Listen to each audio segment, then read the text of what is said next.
Hey, what's going on, guys? I usually do these once a week, but based on the chaos that is the news cycle, I might be doing this more often. Make sure you give me a thumbs up. I talk to my Patreon members all the time, like nearly every day. We just got through a 72-hour fast. I'll link that down below. But usually I take the prepared news, the assessment of what's going on, and translate it in how you could be better prepared. Like this week, we'll be doing a block on situational awareness. The reason I think that is important is because the things that are going on in the news cycle right now involve a lot of national security threats that are potentially going to come to your front doorstep, your town in middle America, especially if you live in a populated area in a city. The reason I say that is because there's a movement that's taking place right now, a radical movement going against every single facet of legislation, executive orders, and decision making that's being made by the Trump administration. And obviously, we've heard about this situation with this judge who issued an order to turn the planes around that were shipping Tren de Aragua terrorists out of our country to El Salvador. Thank God for El Salvador, that were infiltrated here by the Maduro government, which we have completely disavowed, like they're a terrorist organization in themselves.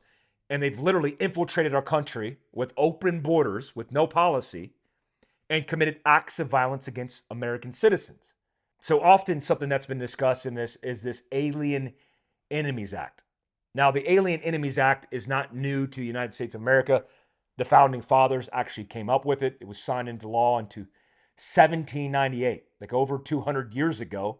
This was signed into law, and it was meant to basically detain nationals of foreign countries, to include, Germans during the War of 1812 and World War I, Germans, Italians, and Japanese during World War II, and was used in the executive branch at their discretion via their titling, Title 50, basically detain people that were conducting espionage, sabotage, and subversion, and hostile acts against the U.S. government. So you have this dilemma where you have the Democratic Party, who has the lowest approval ratings, not from conservatives, from Democrats themselves, where they don't have leadership because Chuck Schumer isn't getting it done in the Senate. In fact, he was talking and making the rounds across the left-wing media, mostly peddling his book, but also talking about how he was going to get things done for change against the Trump administration. And all he had was talking points because he didn't actually have a strategy. See, there is no strategy.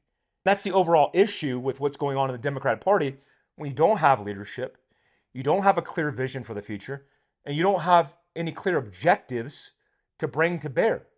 So your only tactics are basically to say, not basically, you're just saying every single thing the Trump administration says, we're going to do the opposite. Well, that's problematic, especially for the overwhelming majority of the country, to include conservatives, Republicans, and moderates, who are saying to themselves, okay, Tren de Aragua, it's a terrorist organization designated by the State Department, and they're being rounded up in a counterterrorism operation by ICE and deported. You think the American people care about that? I mean, they care that it's happening. They want it to happen because that was what Trump ran off of in his campaign. He was going to mass deport illegals that were here, especially those committing crimes and acts of violence, and certainly those under Title 50 and under this Alien Enemies Act who are potentially conducting sabotage, subversion, and have infiltrated our country as terrorists. Guys, as terrorists. These aren't American citizens. This isn't a constitutional crisis. These are terrorists being rounded up, being sent off to El Salvador, and put in max detention facilities where they belong. So this judge that came out and said, turn it around, he's come out with a new order where he said he wants a response to these questions. What's more interesting is the response from the federal government, the DOJ, that said this: continuing to beat a dead horse solely for the sake of prying from the government legally immaterial facts and wholly within a sphere of core functions of the executive branch is both purposeless and frustrating to the consideration of the actual legal issues at stake in this case. Now, what the White House is saying is, look, it doesn't matter if this district judge is coming out and he's radical, which he certainly is, and does what he does. I mean, most of the litigation that the Trump administration is dealing with, the majority of it is coming during this administration, which has been a few months. And it's 60% of all the injunctions filed in the history of the United States of America. So for sure, it's radical left judges who are trying to slow down this from happening. So he comes out and says, this isn't what's going on. I want to see if you guys disobeyed a direct order. Now, the greatest analogy I heard, which I could relate to, this is like this guy shows up at the Pentagon and he goes into the Joint Chiefs office during a counterterrorism operation. He goes, hey, what are you guys doing? Hey, slow it down. I want you guys to turn that C-130 around, and those Black Hawks going in to kill that HVT that's killed Americans. No, we're not doing that.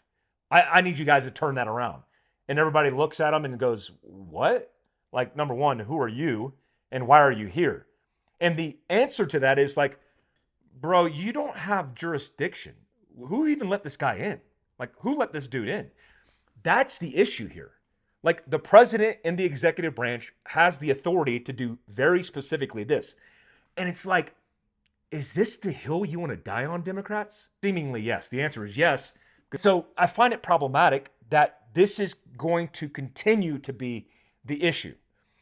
The biggest issue that we face is radical left ideology, not just burning down Teslas or Tesla factories or Tesla dealerships, but conducting acts of violence against whoever they think is the fascist.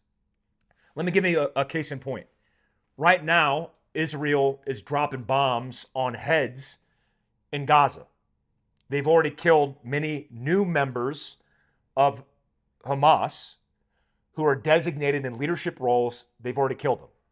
Why? I mean, these guys did a parading of these hostage victims around into a big square where most of the bad guys were there, and it wasn't hard to see their face or see their cell phones. And now they have a deeper fidelity and understanding of what the network looks like, and now they can just push a button and activate and kill more of their leadership. So now there's protests in New York. The difference before was you had a Secretary of State who had it tucked back, who wasn't willing to do anything, including via his discretion, deport people who didn't need to be here. Marco Rubio is not that guy. He's the guy who will deport everybody that comes across his desk and he evaluates that's a threat to national security. So, case in point, you're a protester in New York and you're chanting I don't care if you say it under your Hamas, whatever you say. There's somebody there watching you. There's a Fed there watching you. And now you have the infrastructure through the State Department with the titles and authorities, the Department of Justice, the FBI, and Homeland Security that are going to identify you, put you on a whiteboard on a target deck, and they're going to come and get you. If you're an American citizen, now you're facilitating material support to a terrorist organization, which good luck with that. That's 20 years in prison. And if you're not, you're a green card holder or a visa holder, you're gone. You're gone. And so under the Biden administration, that was never a thing. Now the tides have definitely shifted. And what does that mean for you? Well, I explain it on my Underground episode on Patreon. It just means that we're more at risk. Guys, we're dropping bombs on Houthis' heads, blaming Iran, which is actual honesty. We're getting that done. We're trying to dissolve a war that's killed millions of people in Ukraine and Russia. We're trying to be diplomatic across the world. We're trying to deal with our economy. We're dealing with geopolitical issues that we've never faced. And we're dealing with fraud, waste, and abuse in the federal government. This fringe group of extremists is not just going to be fringe and extreme via their talking points. They're going to start doing things. And guess what? There's going to be several that slip through the crack. And I don't care how high speed the cabinet members are. I don't care how excited the FBI is. You're going to have guys slip through the crack, and they're going to take advantage of innocent people. They're going to exploit them. At the same time, we've designated every organization in Mexico and South America that's a gang that's been killing American citizens with drugs, foreign terrorists, and rolling them up. So we're waging war against the bully in the playground and for once standing up for ourselves, which is the right value, the right principle. But what happens when you, I don't know, hit the hornet's nest like a piñata with a Louisville Slugger baseball bat?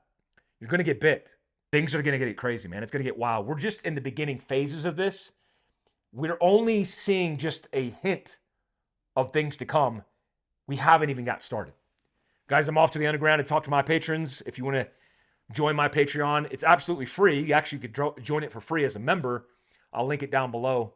I appreciate you guys. Till next time, peace and stay safe.